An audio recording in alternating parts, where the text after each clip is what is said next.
I sat by his bed for 5 hours and said nothing, and then the nurse whispered, "He's slipping." That's when I realized I never said goodbye. I thought I had more time to build up the courage, more time to find the right words, more time to make it less awkward, less raw, less real. But death doesn't wait for our timing. It doesn't care if you're ready. And I wasn't.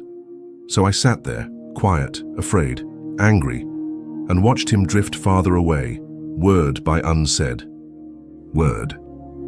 We weren't close, not in the way that mattered, but he was still my father. Growing up, we didn't talk much. He was the kind of dad who believed in showing love through work, through bills paid, through a car that always ran, a fridge that was never empty, and lights that always turned on. But not through words, not through hugs, not through long conversations over coffee or surprise birthday cards or "I'm proud of you" moments. We weren't estranged, just distant, like two people living under the same roof who forgot how to knock on each other's doors. I don't remember the last time we said, "I love you," or if we ever really did. He wasn't cruel, he wasn't abusive, he was just quiet, reserved, tired, and I spent years mistaking that for indifference. So I moved out, built my own life, called sometimes, missed some holidays, justified it all by saying, "That's how we've always been." And then came the call, from a number I didn't recognize. A nurse, a hospital I'd never been to. "He's been admitted," she said. "It's serious, you may want to come." I didn't ask questions, I just went. And when I walked into that room, everything in me that had hardened over the years began to crack. Because there he was, smaller than I remembered, paler, slower, more fragile than I'd ever seen him. Wires, monitors, oxygen tubes, all attached to the man who once lifted refrigerators without help and built my bunk bed from scratch in a single afternoon. He didn't look at me when I entered, didn't smile, didn't speak. He was awake, but far away. I pulled the chair close, sat beside him, and said nothing. Because after years of not knowing how to talk to each other, I still didn't know where to start. I wasn't afraid of losing him. I was afraid of realizing I never really knew him. I sat there in silence, counting the seconds between the beeps of the heart monitor, and in that quiet, I started remembering every moment I had the chance to speak. But didn't. The birthdays where we said nothing beyond thanks, the holidays spent in the same room but not really together, the times I wanted to ask him about his childhood, his dreams, what scared him, but felt too weird doing it. Now, in that sterile room surrounded by machines and fading time, I wanted those moments back, not the big dramatic ones, just the small ones, the little cracks in a lifetime where a few honest words might have made everything different. I wanted to say, "I know we didn't always connect. I wish we'd talked more. I'm sorry I didn't try harder. I forgive you for being distant. I hope you're proud of me." But the words didn't come, because when you've spent a lifetime speaking in half sentences and safe silences, the truth feels foreign. I looked at him, eyes closed, chest rising and falling like waves slowly losing rhythm. And I kept thinking, what if he dies thinking I don't care? What if I leave here carrying this silence forever? The guilt started to settle in my chest like cement, heavy, still permanent. I had always told myself that saying goodbye would be simple, like checking a box, doing my duty, but it wasn't. It was raw, it was confusing, it was full of echoes from years of conversations we never had. I realized I wasn't just afraid of him dying, I was afraid of him dying without hearing my voice, without knowing I showed up finally, truly, not just in body but in heart, and still I said nothing, because goodbye is not just a word, it's a bridge, and I had never built one before. I didn't even say hi, I just said his name like I was trying to pull him back from wherever he was. It came out of me without warning. Dad, just that. One word, and suddenly the room felt different. He didn't open his eyes. Didn't squeeze my hand, didn't flinch, but I kept going. "I'm here." My voice cracked, it sounded like a stranger's, weak, broken, barely above a whisper. "I don't know if you can hear me," I said, "but I need to say a few things." And then I let it out, not in a rehearsed perfect speech, but in pieces, fragments of years that had piled up like dust in the corners of our relationship. I was angry at you for a long time. I thought you didn't care, but I think now. Maybe you just didn't know how to show it. My throat burned. I needed more words, more time, more of you. I paused, staring at the lines on his face, deeper than I remembered, like maps of a life I never asked enough about. I wish I'd said this sooner. I wish I hadn't waited until now, but I love you. The moment those words left my mouth, something in me cracked open, like a window finally letting light in after being shut for years. I looked at him, still silent, still slipping, no movement, no sign, and I realized this wasn't about him hearing me. This was about me finally speaking, about me finding the courage to say goodbye, not just to the man in the bed, but to the boy in me who had waited too long to say what mattered. So I kept talking about my life, about memories I didn't know I still had, about the time he taught me how to drive, how to hammer a nail, how to stay calm under pressure, about the way he used to clear his throat before saying something serious, about the way he always checked the locks twice before bed. I talked until my voice gave out, until the silence between us felt different. It wasn't empty anymore. It was full of something we hadn't had in years, presence, and even if he never opened his eyes again, I knew I had finally shown up. I didn't expect a sign, but then something changed. I had accepted that this would be a one-sided goodbye. I didn't come for closure. I didn't come for a miracle. I came because I didn't want him to leave this world without knowing. I was finally ready to speak, but somewhere in the middle of my rambling, in the pause between two trembling sentences, I felt it. His hand, a twitch. At first, I thought I imagined it. The mind can do that when you're desperate. Make ghosts. Out of air, meaning out of shadows, but then it happened again, a small unmistakable squeeze, barely there, soft as breath but real. I froze, looked at his face, eyes still closed, mouth still still. But something was different. His brow had softened. His chest rose with a little more purpose, and in that moment, I felt something I hadn't felt since I walked into that room: connection. He didn't say my name, didn't whisper, "I forgive you," didn't open his eyes and deliver the emotional finale I had always imagined, but that simple squeeze, it shattered me, because it said, "I hear you. I'm still here, and maybe I needed this too."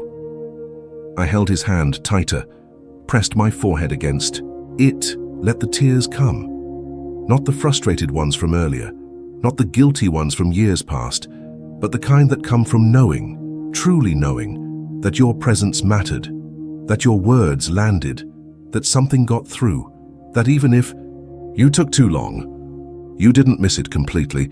And I realized then, maybe we both had been waiting. Me for the courage to speak, him for the permission to let go, and now we had both finally shown up. There was no final conversation, no last request, just a moment, and then stillness.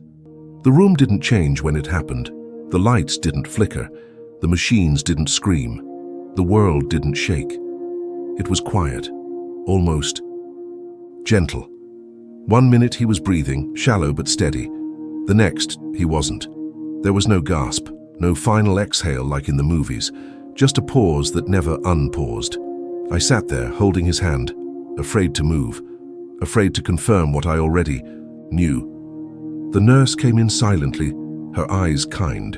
She checked the monitor, pressed her fingers to his neck, and then looked at me. No words, just a nod. It was done. I thought I'd fall apart, thought I'd cry, scream, collapse. But I didn't. Instead, I just stayed there, still, holding the same hand that had once taught me how to tie my shoes, the same hand that had shown me how to grip a baseball bat, the same hand that, just minutes ago, had reached back across time and silence to say, "I hear you," I whispered, "thank you," for staying long enough, for answering in the only way he could, and then I said it, the words that had waited my entire life. "Goodbye, Dad. You can rest now. I'm okay." I didn't need a reply because I knew, somehow I knew. He heard me, he forgave me, and maybe he forgave himself too. As I stood to leave, I looked back one more time, not at the machines, not at the tubes, but at the quiet face of a man who had spent a lifetime not saying much and had still managed to say what mattered in the end, with a squeeze, with silence, with presence. Sometimes goodbye doesn't sound like a word, sometimes it feels like peace. I waited too long, but I'm saying it now, and maybe that's enough. There's so much I never told him, not because I didn't want to, but because I thought I had time, because I thought he didn't need to hear it, because I didn't know how. But here's what I would have said if I had just one more afternoon, one more quiet hour, one more walk to the car with him beside me. I was proud of you. You didn't need to say much. You just needed to show up, and you did. So it wasn't easy for you. Being a father, being a man who felt too much but said too little. I see that now. I forgive you. I forgive you for not always knowing how to comfort me, for being strict when I needed softness, for standing at a distance when I wanted you close. But I also thank you for staying, for providing, for trying, even when it didn't look like effort to me at the time. I love you not because you were perfect, but because you were mine. I thought grief would feel like drowning in regret, but it doesn't. It feels more like sifting through the rubble of a home after a storm and finding that the foundation is still intact. He wasn't the father I imagined I needed, but he was the one I had. And now I see. He gave me more than I realized. He gave me strength. Silence. That shaped me, and now space. To speak what I never could before, I say it now, not for closure, but for continuation. Because love doesn't end with death, it just changes form. So, Dad, wherever you are, I said goodbye. But this right here, is everything I never got to say, and I'll keep saying it. Every time I show up for someone, every time I break the silence you and I never could, every time I tell someone I love them, even when it's hard, this is me finally becoming the son you helped shape, even in silence. His death didn't just break me, it changed me. It taught me how to show up for the people still here. Grief is a strange teacher. It doesn't speak in lessons or lectures. It teaches by absence, by silence, by the ache you carry into everyday moments, brushing your teeth, pouring your coffee, hearing a laugh that sounds just a little too much like theirs. But eventually, the ache turns into something else. Awareness, softness, clarity. Since my father passed, I've started doing things differently. I call people back even when I'm tired, even when I don't know what to say. I tell my friends I love them, awkwardly but honestly. I don't let birthdays slip by without a message. I don't hang up the phone angry. I don't leave things unsaid, because now I know. Someday someone will be sitting in a chair beside me, wondering if they waited too long, and I want to make sure they didn't. His death didn't just show me how to say goodbye, it taught me how to say everything while I still can. How to speak, even when it's uncomfortable. How to listen without waiting to talk. How to be there, even if I don't have the perfect words, because being there is the most human thing we can offer. Presence, not perfection. I used to think saying, "I love you," had to feel natural. Now I know. Sometimes it's supposed to feel scary. It means it matters. Grief didn't make me colder. It cracked me open. It gave me room to grow into someone my father might not have recognized, but I hope he would have been proud of.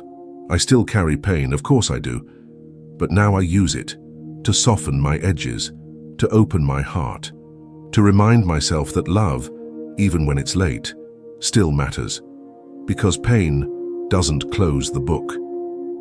Sometimes it writes a new chapter. I thought I came to say goodbye, but he gave me something before he left. I didn't expect a gift, not at the end, not after all the years of distance, not from a man who barely spoke, even when he was well. But now, looking back, I see it. Clearly, he gave me something in those final hours. Not money, not an heirloom, not a handwritten letter tucked under a pillow. He gave me the chance to begin again. He gave me the mirror I'd been avoiding, showing me who I was when I stayed silent. and who I could become if I finally found my voice. He gave me space to speak even if he couldn't answer. He gave me a lesson in regret, the kind that doesn't scold, but invites you to do better. And most of all, he gave me an ending that changed my beginning. Before he died, I used to believe that emotional walls protected us, that people either got it or they didn't, that if someone didn't open the door, it wasn't my job to knock twice. But he showed me. Some people just don't know how to open the door, and maybe what they need isn't distance, but patience. He taught me in his own quiet way that love can be awkward, that affection can come in unfamiliar forms, that sometimes just sitting beside someone in silence is the loudest way to say, I care. That final squeeze of his hand, it didn't erase the years of disconnection, but it became the anchor for something new. It reminded me that change is always possible, that love, even when delayed, still arrives, that healing doesn't have to happen out loud to be real, and now I carry that gift with me everywhere, in every hard conversation I choose to have, in every goodbye I say too early rather than too late, in every time I tell someone, I'm proud of you, even if no one ever said it to me. He gave me the one thing I never expected, the courage to break the cycle, to be different, to be present, to be real. And in doing so, he didn't just give me peace, he gave me purpose. I said goodbye too late, but maybe late is still better than never. I used to think there was a right time to say goodbye, a perfect moment, the ideal words, the right emotional setup. But now I know, most of us never get that. Sometimes, goodbye comes in a whisper. Sometimes it's just a touch. Sometimes it's late. But late is not the same as lost. Didn't get the storybook ending. I didn't get the heartfelt exchange I always imagined. But I got something else. I got the chance to speak, to show up, to let love be seen, even if it wasn't perfect. And if there's one thing I've learned through all of this, it's that showing up matters. Words matter. Trying matters. So if you're holding on to something you wish you'd said, say it. Say it today. Even if it feels weird, even if it feels late, even if you're scared. Because one day, you might find yourself sitting in a chair like I did. And you'll realize that silence isn't always peaceful. But presence, even imperfect presence, is everything. If you've been waiting for the right time to say what matters, this is it. Don't wait. Don't let silence be the last thing between you and someone you love. At The Quiet Goodbye, we share the moments that matter most, even when they come too late. Subscribe to join us, because the goodbye you're afraid to say might be the one they need to hear.